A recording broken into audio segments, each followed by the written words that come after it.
एक मित्र ने प्रश्न पूछा है कि बुद्ध मत को फॉलो के बाद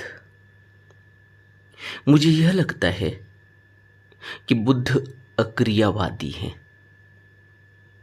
बुद्ध नकारवादी हैं, क्योंकि बुद्ध के उपदेशों से यह पता चलता है कि वह नकारात्मक की तरफ ज़्यादा ध्यान देते हैं। और अक्रियावादी हैं क्योंकि कुछ भी करने जैसा नहीं है, कहते हैं कुछ मत करो, ध्यान करो। अगर ध्यान ही करेंगे तो फिर ये संसार कैसे चलेगा, फिर बाल बच्चों की परवरिश कैसे होगी, फिर इतना साइंस और टेक्नोलॉजी में इतना विकास कैसे होगा। आप इस संबंध में क्या कहते हैं?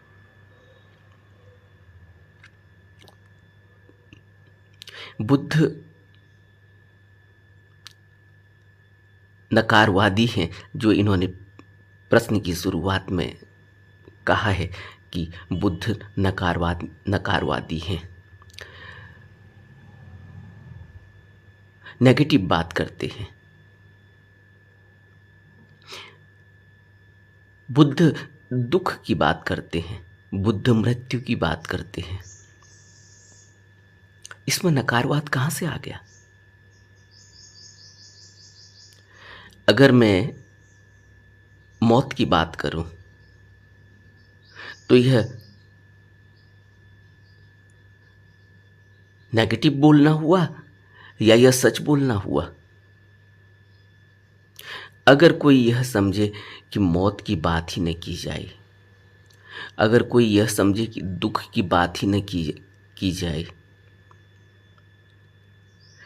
तो फिर इससे यह पता चलता है कि फिर थोथी बात की जाए, झूठी बात की जाए, भ्रम में रखा जाए, बनावटी बात की जाए। लेकिन कोई भी बुद्ध पुरुष सिर्फ बुद्ध की बात नहीं है। कोई भी बुद्ध पुरुष सत्य ही कहता है। वह शाश्वत सत्य की बात करता है। वह वही कहता है जो होता है, जो हो रहा होता है, जो वर्तमान में घट रहा होता है, जो भविष्य में घटेगा, जो भूत में भी घटा था। अगर सच को सच कह देना नकारवाद है, नेगेटिव है, तो फिर तुम कुछ भी सोच सकते हो, कुछ भी कह सकते हो, तुम्हारे ऊपर है।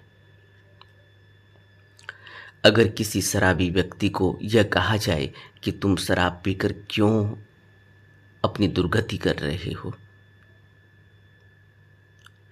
तो उसको अच्छा नहीं लगेगा।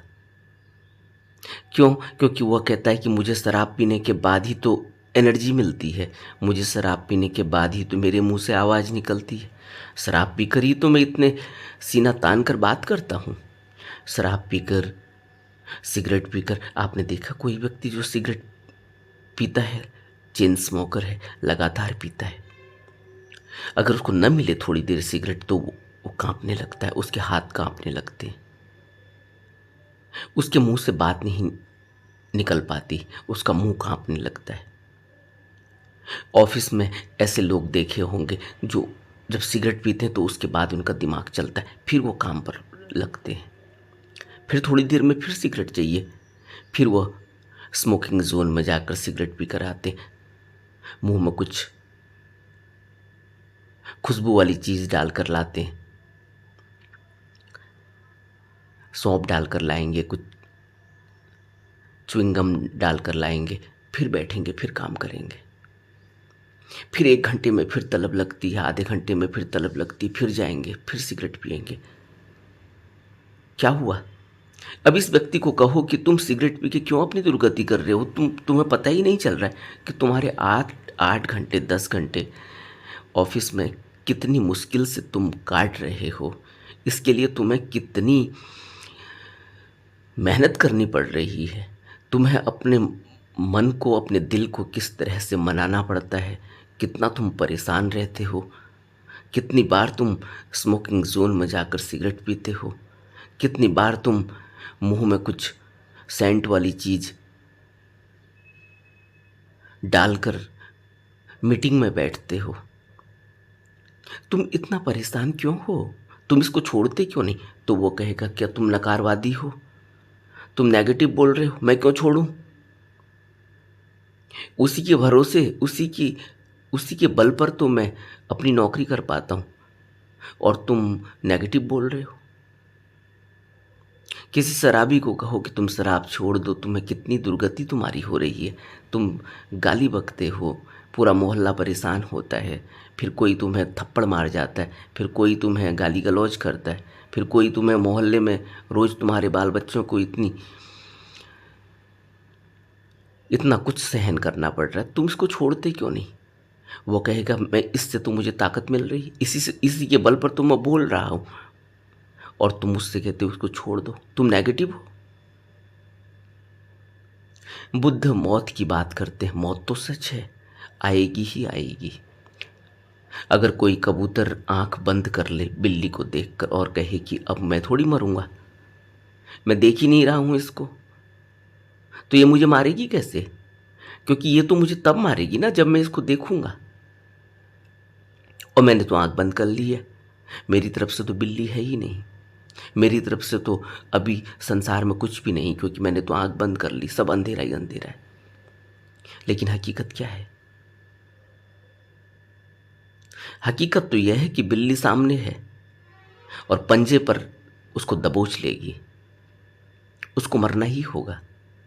अगर वो आंख बंद कर ले और यह सोच ले कि अब सूरज निकला ही नहीं है आज, क्योंकि मुझे तो कुछ दिखाई ही नहीं दे रहा है, तो सूरज कहाँ निकला है? तो क्या सूरज नहीं निकला है? क्या ये संसार नहीं चल रहा है? क्या संसार में अंधेरा हो गया?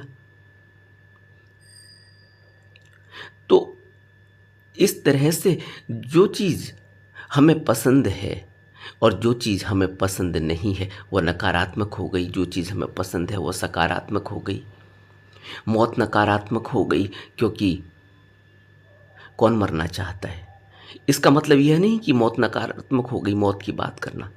मौत तो शाश्वत सत्य है, मरना तो होगा ही, और मरने से ही, जब मरना होगा ही, तो फिर तभी पता भी चलेगा कि फिर जीवन का अर्थ क्या है, फिर जीवन क्यों है, फिर जीवन क्यों मिला है, इस जीवन का उद्देश्य क्या है। यही तो बुद्ध को हुआ। बुद्ध ने शव को देखा, 4 लोग उसको ले जा रहे हैं कंधे में रखकर।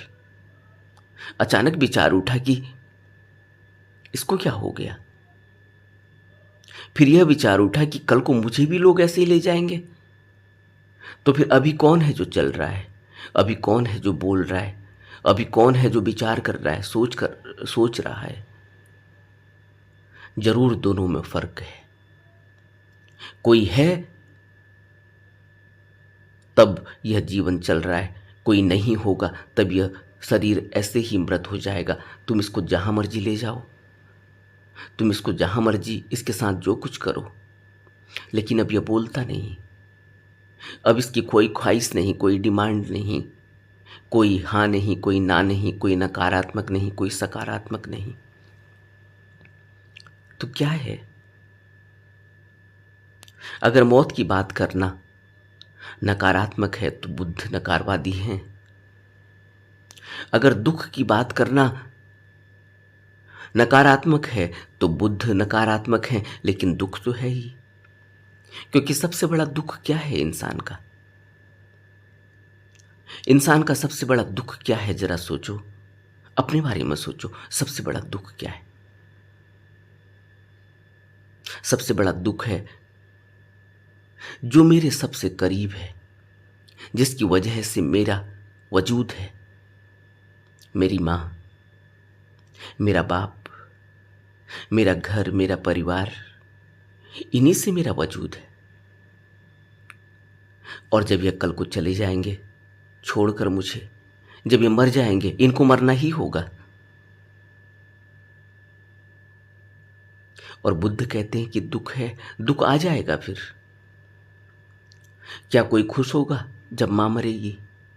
क्या कोई खुश होगा जब बाप मरेगा? क्या कोई खुश होगा जब कोई परिवार का सदस्य मरेगा? दुख ही आएगा। इसलिए बुद्ध कहते हैं कि दुख तो है, क्योंकि जब मृत्यु आनी है तो दुख तो है ही। जब मृत्यु सच है तो फिर दुख तो है ही, क्योंकि तुम पूरे जीवन जितना मर्जी सुख बटोर लो, अंत दुख में ही होना है, क्योंकि मौत आ जाएगी। और जब मौत आ जाएगी तो दुख आएगा ही, क्योंकि जाने का भी दुख होता है। इतना बड़ा संसार, इतना बड़ा एम्पायर इकट्ठा किया है, इतनी मेहनत की, दिन रात मेहनत की, और उसके बाद बिना बताए, बिना कोई तारीख दिए, बिना कोई पहले से डेट फिक्स किए, बिना कोई पहले से वार्निंग दिए हुए, अचानक दरवाजे पर मौत खड़ी हो जाए, दस्तक दे दे कि चलो वक्त हुआ, तब दुख ही होगा। सोचो, नहीं होगा? कल लड़के की शादी होनी है, लड़की की गोद भराई होनी है, कल ही लड़के की नौकरी लगी थी, इतनी मेहनत, इतना पाल पोस कर बड़ा किया, इतनी मेहनत की उसके लिए, इतना धन खर्च किया उसके लिए, उसको लायक बनाने के लिए, और कल ही उसको नौकरी मिली थी। अब सोचा था कि कुछ अच्छे दिन बिताएंगे, तभी मौत ने दरवाजा खटखटा दिया कि चलो वक्त हुआ। और ये हम रोज देख रहे हैं, कैसी कैसी घटनाएं सामने आती हैं। मेहंदी हाथों में ही लगी है, और ऐसी घटना घट जाती है कि सब कुछ उजड़ जाता है, सारे सपने ध्वस्त हो जाते हैं। तो क्या हम यह कहेंगे कि दुख नहीं है? कौन सोचता है, जरा सोचो, कि घर परिवार बनेगा, बड़ा महल खड़ा करेंगे, किसी राज्य के राजा हो जाएंगे, किसी देश के राजा हो जाएंगे, फिर कौन चाहता है मरना? लेकिन अचानक मृत्यु दस्तक दे देती है, बिना बताए हुए। जा रहे थे किसी नेक काम के लिए, और मौत घटित हो जाती है। और ऐसी ऐसी घटनाएं सुनने में आती हैं, ऐसी ऐसी घटनाएं पढ़ने में आती हैं, ऐसी ऐसी घटनाएं आंखों से देखने में आती हैं कि भरोसा ही उठ जाता है। क्या यह रोज नहीं होता? समाचार पत्रों को पढ़ें, टेलीविजन में न्यूज़ को देखें, अपने आसपास आंख उठाकर देखें, हर व्यक्ति यहां दुख से ग्रसित पाओगे। क्या ऐसा नहीं है? अपनी जिंदगी को देखो, दूसरे की जिंदगी से तो पता नहीं चल पाता, क्योंकि फिर मन भरमा देता है, फिर भूल जाता है, फिर यही कहता है मन, तुम चिंता मत करो, तुम्हें अभी थोड़ी मरना है, तुम तो अभी भविष्य की प्लानिंग करो, क्योंकि 60 के बाद देखेंगे, 80 के बाद देखेंगे, जब बूढ़े हो जाएंगे तब देखेंगे, तब तक कुछ भविष्य निधि तो बना लो, कुछ फंड इकट्ठा कर लो, बाल बच्चों को पढ़ाना है, परवरिश करनी है, अपना समाज में स्टेटस बनाना है। अभी हमारे लिए थोड़ी मौत आनी है, मौत तो अभी दूसरे के लिए आनी है, उसका वक्त आ गया होगा, वो मर गया। हम इस तरह से, हमारा मन हमें समझाता है कि तुम चिंता मत करो, अगर किसी की हाथ में मेहंदी लगी और उसका सुहाग उजड़ गया, तुम चिंता मत करो, तुम्हारे साथ थोड़ी ये होगा, ये तो उसके साथ हुआ, क्योंकि वो बेवकूफ़ थे, उन्होंने इस तरह के कदम उठाए। किसी का घर जल गया, हम कहेंगे वो तो बेवकूफ़ थे, उन्हें पता ही नहीं कि शॉर्ट सर्किट हो सकता है, बिजली की अच्छी तरह से उनको मरम्मत करनी चाहिए थी। कोई नदी में बह गया, कहीं भूकंप आ गया, तो मन यही कहेगा कि तुम्हारे घर को थोड़ी कुछ होगा, वो तो बेवकूफ़ थे, उन्होंने भूकंप रेसिस्टेंस वाले घर बनाए ही नहीं। वो तो बेवकूफ़ थे, जब भूकंप आया तो घर से बाहर चले जाना चाहिए था। इस तरह की दलीलें देता है मन दूसरे के संबंध में।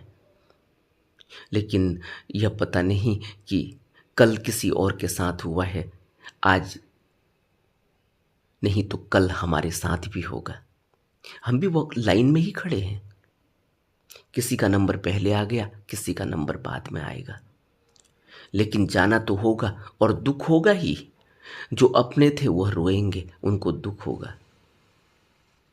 और उन वस्तुओं को, जिन वस्तुओं को इकट्ठा किया है, उन लोगों को जिनकी वजह से परिवार बना, जो हमारे खून का हिस्सा है, जिनको हमने अपने खून से सींचा है, जिनको हमने अपने मांस के लोथड़े की तरह जन्म दिया है, जब वह मरेंगे तो दुख होगा, या जब हम मरेंगे तो तब भी दुख होगा, क्योंकि अब वो हमें लगेगा कि यतीम हो गए, अनाथ हो गए। अब उनको कौन पालेगा, पोसेगा। ये सब मन की चालें हैं। और ये जो प्रश्न पूछा गया, यह भी मन से ही पूछा गया।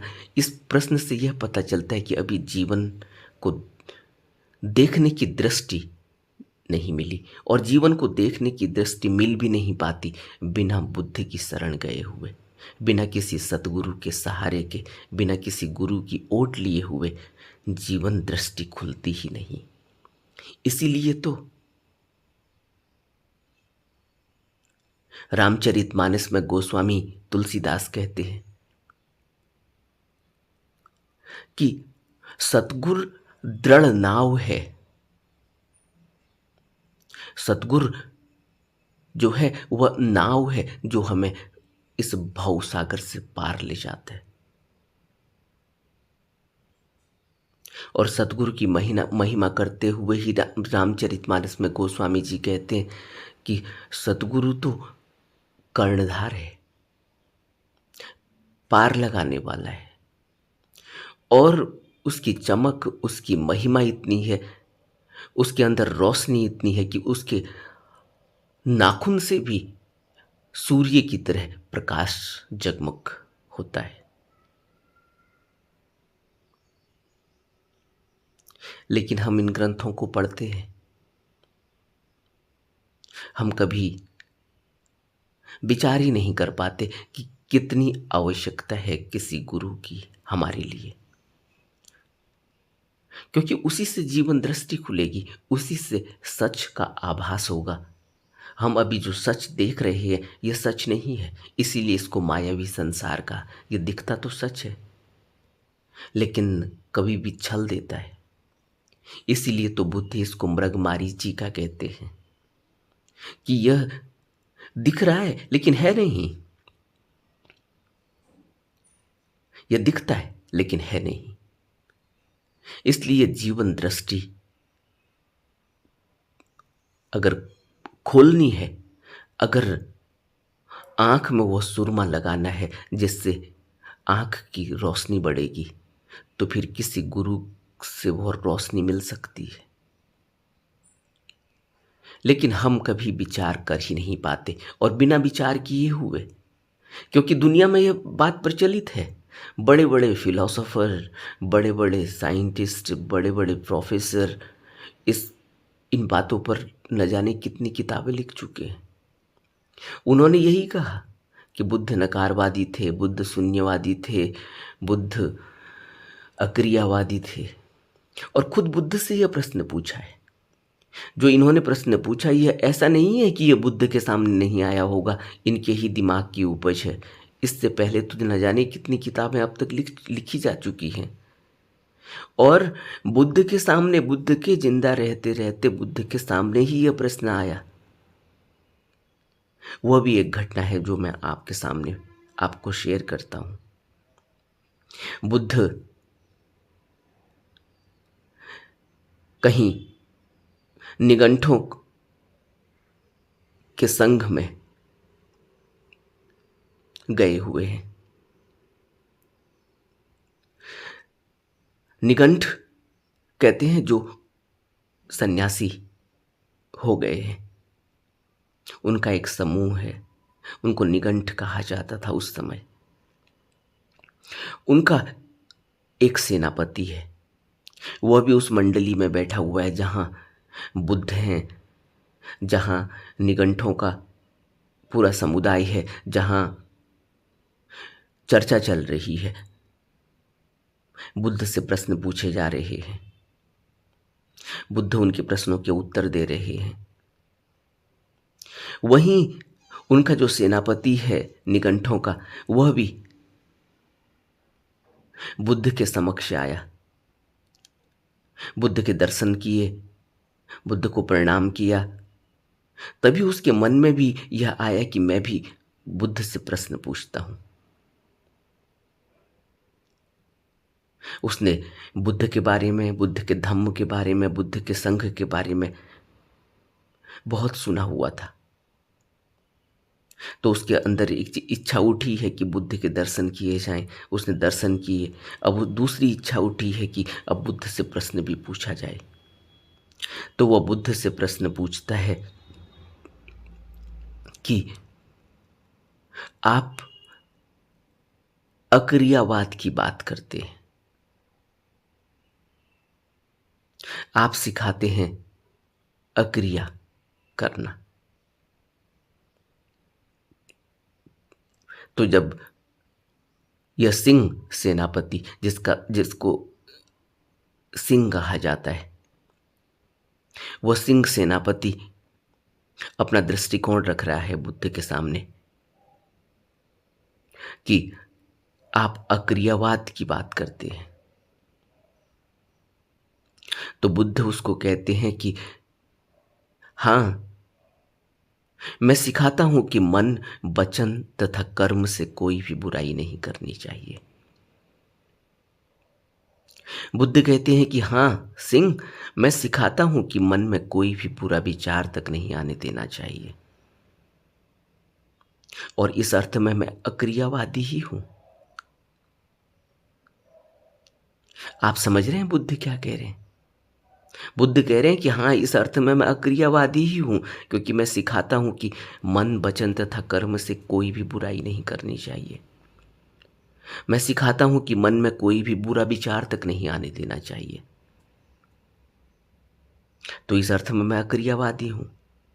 और फिर बुद्ध कहते हैं कि साथ ही सिंह, मैं यह भी सिखाता हूं कि मन, वचन तथा कर्म से हर एक भलाई करनी चाहिए। मैं सिखाता हूं कि मन में हर एक भलाई को आने देना चाहिए। इस अर्थ में मैं क्रियावादी हूं। सोचो, यह बुद्ध ने उत्तर दिया है, और बुद्ध ने बुद्ध वचन में शुरुआत में ही यह बात कही कि क्या करना चाहिए। कुशल कर्म करने चाहिए। कुशल का अर्थ होता है पुण्य, अच्छे कर्म करने चाहिए। और फिर बुद्ध कहते हैं कि अगर पाप कर्म करते हैं तो पाप कर्म छोड़ देने चाहिए, यानी अकुशल कर्म। अगर अकुशल कर्म करते हैं तो अकुशल कर्म छोड़ देने चाहिए। और अगर कुशल कर्म करते हैं, अगर पुण्य कर्म ही करते हैं, तो पुण्य कर्मों को और बढ़ा देना चाहिए, यानी कुशल कर्मों को और बढ़ा देना चाहिए। और अगर अकुशल कर्म करते हैं तो अकुशल कर्म की जगह कुशल कर्म करने चाहिए। अकुशल कर्म छोड़ देने चाहिए, उनकी जगह कुशल कर्म करने चाहिए। और अगर कुशल कर्म ही करते हैं तो कुशल कर्म को बढ़ाते रहना चाहिए। बुद्ध तो इस तरह की बात कर रहे हैं। तो बुद्ध अक्रियावादी कहाँ हैं? बुद्ध तो क्रियावादी। और बुद्ध ने कभी यह भी नहीं कहा कि आप कोई काम धंधा मत करो। बुद्ध ने कभी यह भी नहीं कहा कि आप आलस में ही बैठे रहो।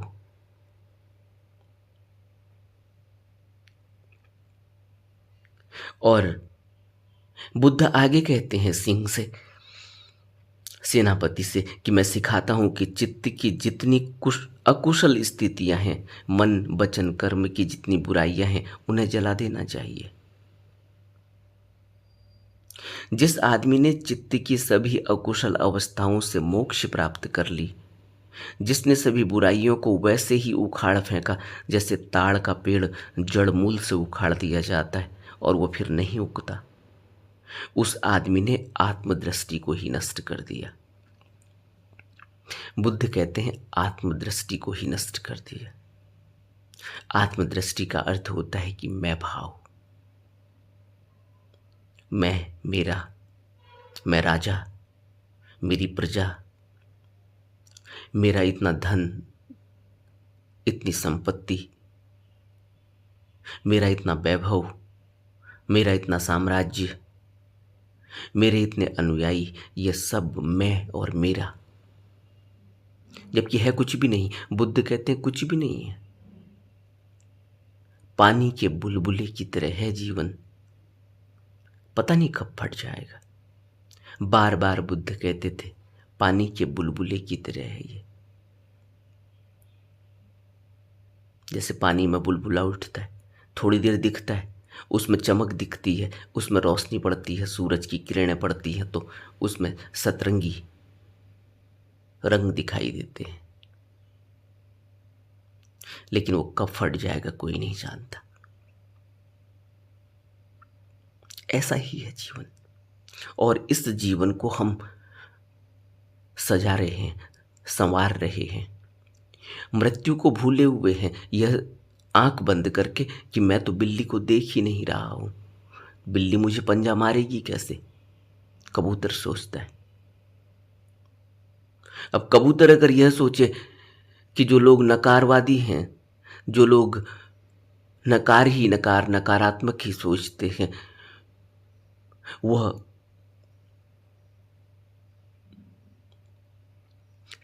मेरी तरह नहीं है, क्योंकि मैं तो सकारात्मक सोच रखता हूं। मैंने तो आंख बंद कर ली मौत की तरफ से, अब मृत्यु थोड़ी आएगी। मैंने तो आंख बंद कर ली दुख की तरफ से, अब थोड़ी मुझे पंजा लगेगा।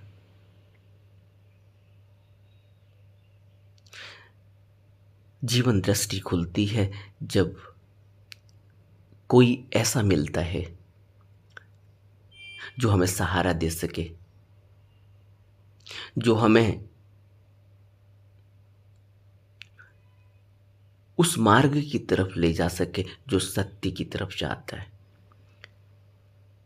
और सत्य में ही रोशनी है,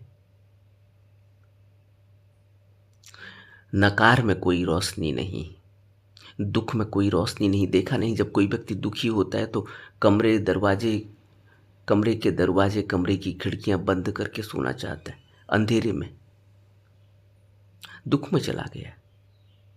लेकिन जब कोई व्यक्ति